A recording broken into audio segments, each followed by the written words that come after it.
Hello and welcome to stage one of the Presidential Cycling Tour of Turkey. It's the 54th edition of this wonderful Asian cycle race that straddles the border with Europe, and a total of 172 riders representing 25 teams involved in this first of 8 stages of racing, and 4 squads at World Tour level doing battle with the 9 pro teams. The 12 squads at UCI Continental Division 3 level also will be pretty interested in getting involved in the fight for honours at the end of 135 kilometres of racing on day one in Antalya, in and around Antalya. It's the capital of the Turkish tourism region, one of the more popular destinations for tourists from all over the world. Capital, of course, of the Antalya province, and how important has that been in strategically in history over the years. Sparky start to the affair. Riders winching themselves clear right from the beginning of the day, and images from the start immediately translating into the first intermediate sprint of the day, will be claimed in fine style by the former Mongolian, present Mongolian national road race champion Jambaon Jats Simon Dehairs of the Burgos BH squad, 27-year-old former winner of Tour of Thailand.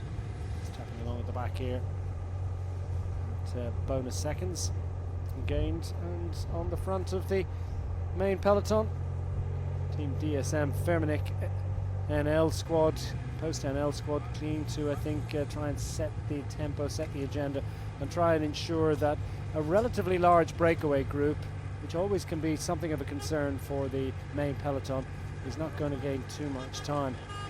A maximum lead for this group had been just north of 2.5 minutes. Just over 80k of the day remaining. Is a young rider with the appropriate name. It's young Turk, alias Turk from the Adria Mobile squad. He's 19 years of age, and Turk, who is from Slovenia, lest you wonder, but not aware of any Turkish heritage apart from that name that's made him quite a popular figure here. Main peloton being winched along under the impetus of the team dsm-firmenich post NL squad, and of course the Bora Hansgrohe team. Sillon, not too far from the race, well, a little bit to the east of the race course, a must visit if you're in this part of the world. Even Alexander the Great couldn't manage to win an assault on that particular hilltop. 7 riders clear, Cambrubi among them, and young alias Turk demonstrating some impressive finesse and some decent core fitness to reattach his chain. These choppy roads proving a little bit challenging for the drivetrains. Also represented in the move, Buczynski there for the Maszowski Serce Polski squad, young Polish rider, 25 years of age. Julian Boresh for the Rembe pro cycling team Saarland. Filippo Rodolfo, the team Nova Nordisk team, squad, the Italian rider. Cambrubi, we've mentioned, is the Spaniard with the Q36.5. Problematic moment as the breakaway becomes a little bit fractured. Simon Dehairs making his way back up and into the group, but the initial group of 7 down to 5 at this moment under the sustained and impressive impetus of Cambrubi. No real stress for Simon Dehairs, as he's just looking for a little bit of service. Meanwhile, main peloton close to within a minute, and that's only tempting riders out of the main peloton. The Konya, the Bella DSC squad, the local team, among those riders clear of the field.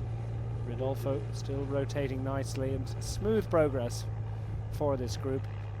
Cambrubi always in regular conversation, and maybe a little bit frustrated with Buczynski.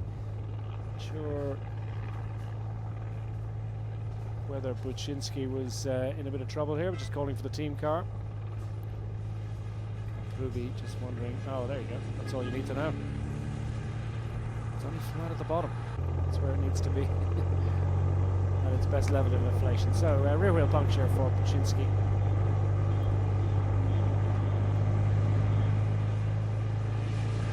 And not much in the way of team car help indeed for that breakaway. So frustrating for the Polish rider, but almost instantly he's replaced off the front of the main peloton by Michał Pomorski. Great effort from the young Polish rider, just 20 years of age.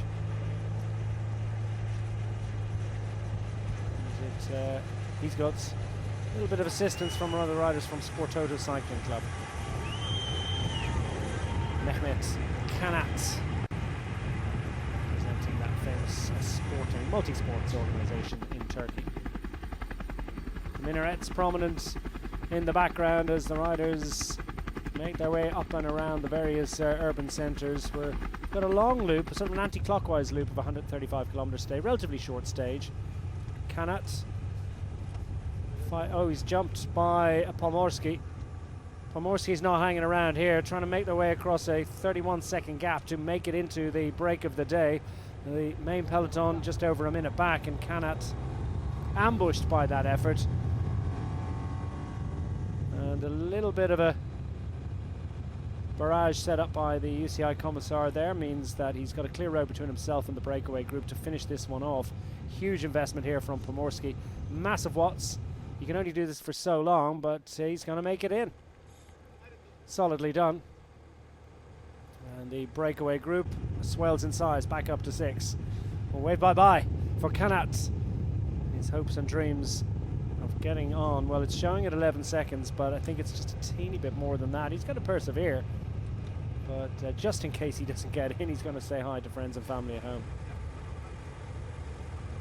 Here's your leading group. Kamprubi, Sambayar, Ridolfo, Baresh, Alias Turk, joined by Michał Pomorski to add a little bit of extra firepower there, a little bit of impetus. Fresh for the fight, having ridden along in the wheels in the peloton. Meanwhile, the King of the Mountains, just one King of the Mountains climb today, Category 4 assault, paying just 2 and 1 points, but of course the first to the line is going to win, or at least going to wear the King of the Mountains jersey into stage 2. Pomorski has recovered from his efforts to make it into the break. Bike lengths clear here, and he's going to fend off Sambayar for this one. Well, it's a long, long run to the line. Will he hang on? He does. Confident and powerful effort by young Michał Pomorski, and he will wear the King of the Mountains jersey on stage 2. Meanwhile, Kanat has been overhauled by the main peloton. Raymond Sinkeldam of the Alpecin-Deceuninck squad just rolling along at the head of affairs. No great intensity about the effort for this peloton. They're content and satisfied with the gap to the leading group up front, which, as I say, has never been allowed to go over 2.5 minutes, and indeed has hovered around the sort of 1.5 to 2 minute mark for much of the day.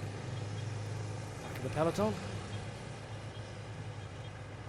Great stress for the riders. Jonas Rickart at the back, back after injury. Long layoff, damaged ribs and back, and he's back into the action for the Alpecin-Deceuninck team and just playing himself into the day. Picking up the scene, the gap between the leaders and the main peloton behind through the heat haze. Around about 20 degrees centigrade. The weather conditions absolutely gorgeous in actual fact. Not too much wind. Lots of wind yesterday, but today the wind has abated and it's been altogether pleasant afternoon of racing for the riders. Down to the final 40 kilometres, and still the DSM and Bora Hansgrohe squads, assisted now by, it looks as if, one of the riders from the Astana team, Mark Cavendish, the most successful rider in the history of the event, or one of them at any rate. He shares a stage victory tally of 11 with other riders, but Mark Cavendish looking to add to that. Davide Ballerini, Max Canter also in their lineup this week. Rudy Selig, very, very strong combination indeed.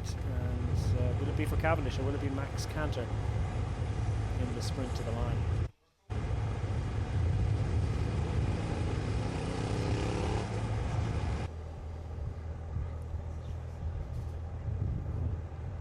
Loers, Louis-Joe Loers of the Bora Hansgrohe squad has rarely been off the front for long in pursuit of the breakaway today. Really impressive efforts. It's been up to 7 riders clear of the field, but yet just 1 or 2 riders doing the main chase work, and naturally enough it's left to the World Tour teams to do what they can. The longer he's there on the front, the more riders are available for the lead out.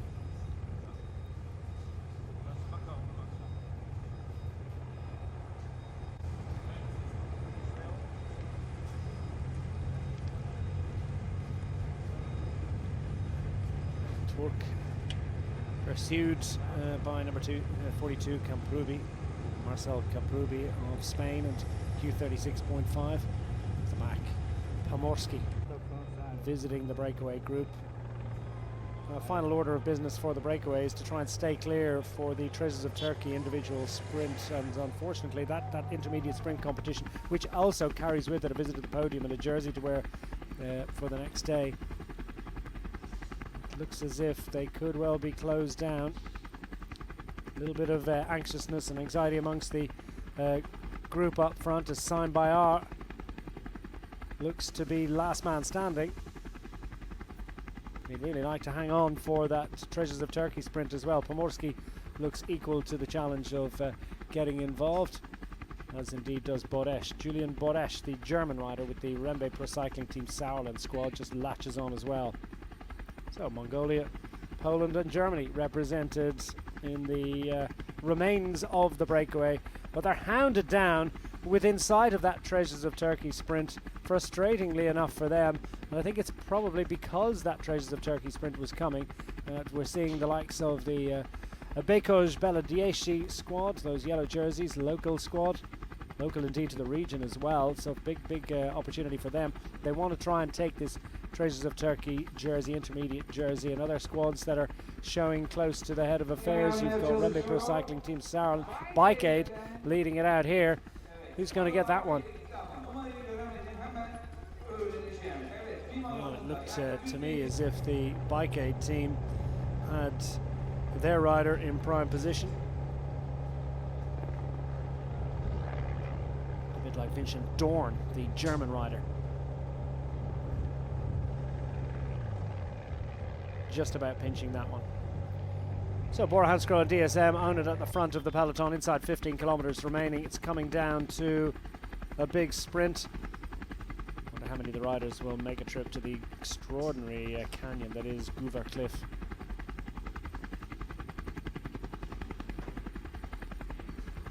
The arrowhead formation and the wide boulevards between the trees, and heading for the coast, back down towards the Mediterranean coast in Antalya. Still DSM, and as much as Loers has been on the front all day, so too has the young British rider Benjamin Peatfield with the team dsm-firmenich post-NL squad. He's done an awful lot of chasing, and now it's less about chasing, it's more about maintaining a pace that will prevent these counter-attacks. A little bit of a presence being made on the front by the Bingoal WB squad in those yellow jerseys with the red flashes.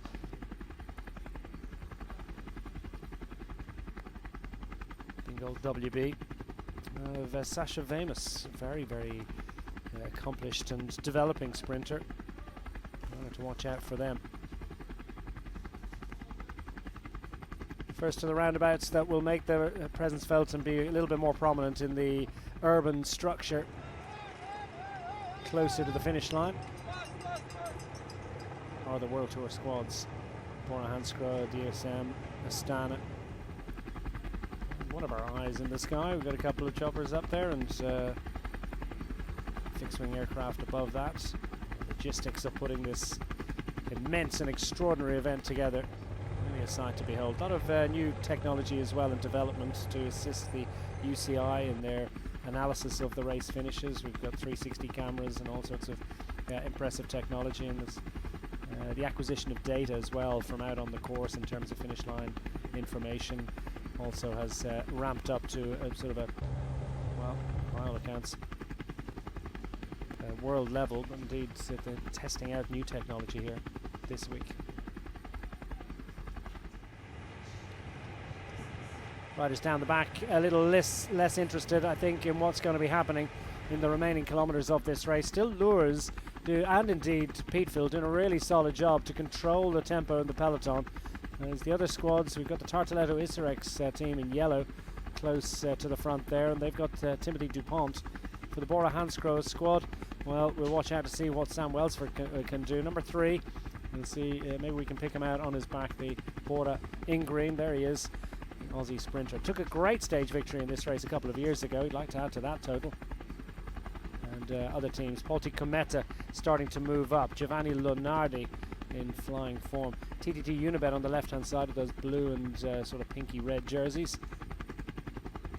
Division 3 team that have been racing against World Tour opposition in a series of stage races over the last few weeks.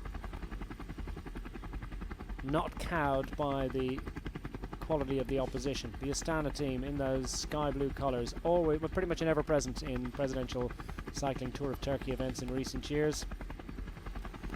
Cavendish Ballerini, or will it be Max Canter? Trying to swap a canter for a gallop. And the squad's trying to move up on the outside of a little bit of road furniture. Includes the China Glory Mentec Continental Cycling team making a visit to the event. China Glory team, always a major factor in Asian stage races.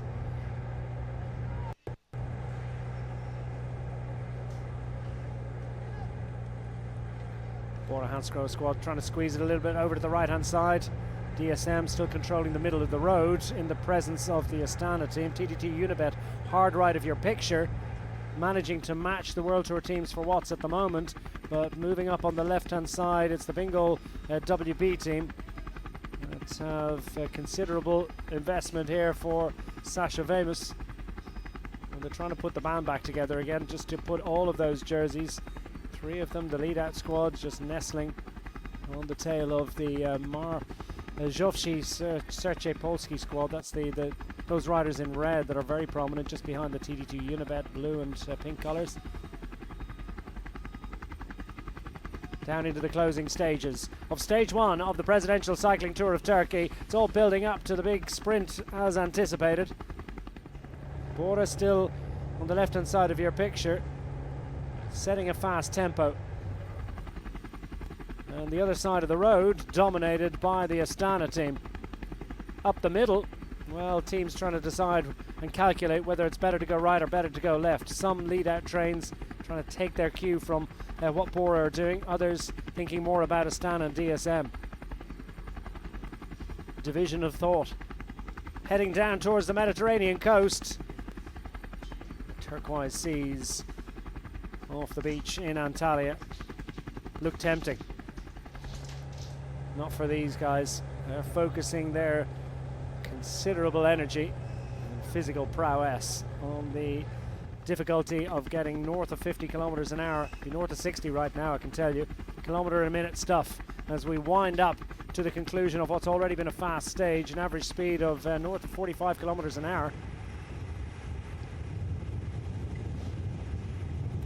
And the big wheels keep on turning and churning at huge speeds as we work our way down to the conclusion. Sportoda cycling team put a rider on the front. Where's their sprinter? And there's a right-hander that will tempt and confuse the riders into the closing stages just after 3 kilometers. Oh, rider down in the middle of the peloton. Right on one of the DSM riders has come to grief. And that's frustration for Johan Doresen, the Dutch rider with the team dsm-firmenich and L squad post on L. He'll be, I suppose, relieved that he's able to get up quite quickly, and I think most will be relieved that no other riders coming to grief on that occasion. Look at this, and it's just a bit of a squeeze from one of the, I think it's the Adrian Mobile squad, and it had a little bit of a ripple effect as he just moved across on the DSM train and down towards the back of it. A little bit of painful frustration for Johan Doresen. We focus our attention now on the run into the closing moments, and well, Doresen will play no further part in the battle.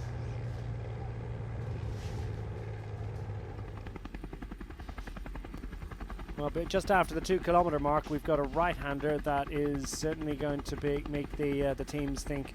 And just after the kilometre to go point, about 7:50 to go, we've got another hard right-hander that takes us into the finishing straight. So two major right-handers within the final, 1,500-1,700 metres that are going to be, well, the teams will know all about it. They'll be reminded by their director sportif as the Alpecin-Deceuninck squad move up on the right-hand side in those pale blue jerseys, or those lighter blue jerseys.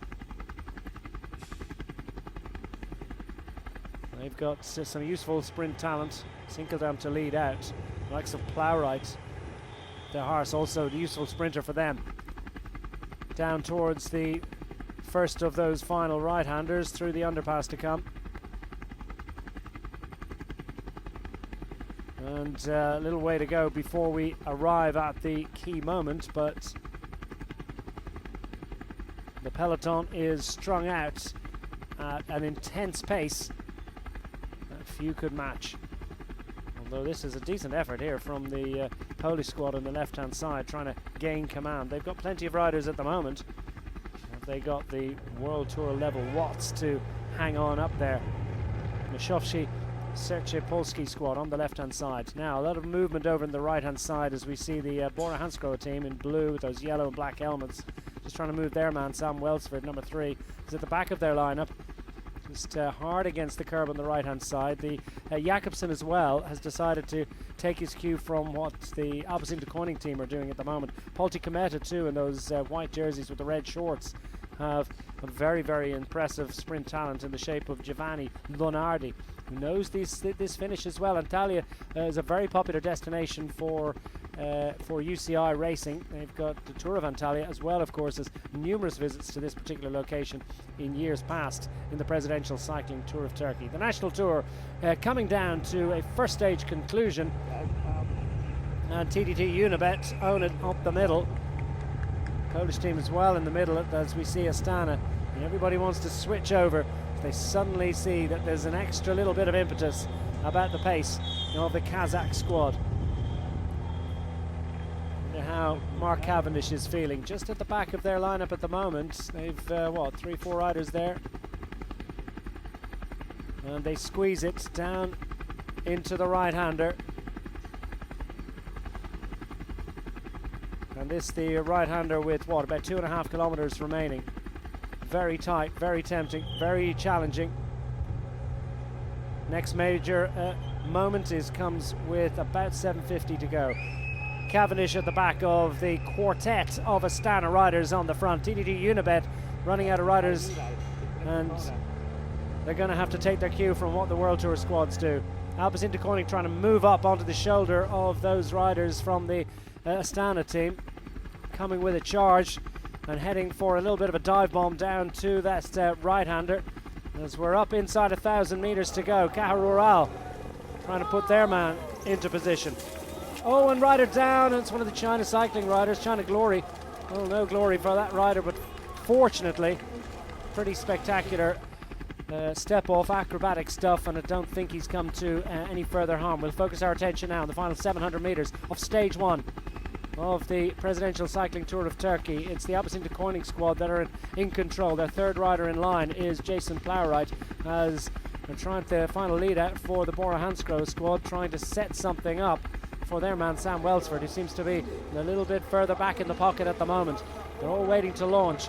It looks good for Alpecin-Deceuninck as they're picking up. DSM looking in fine shape as well, but in the run to the line, well, that's Fabio Jakobsen, former stage winner in this event, who's handily placed, looking very good indeed, looking very controlled as he picks up on the lead out from Jason Plowright.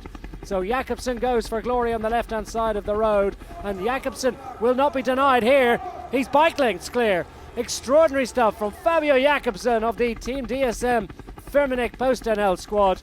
The 27-year-old Dutchman takes his first victory of the season, and it's a second stage win in his career history in the Presidential Cycling Tour of Turkey. And for Fabio Jakobsen, a sense of joy and relief.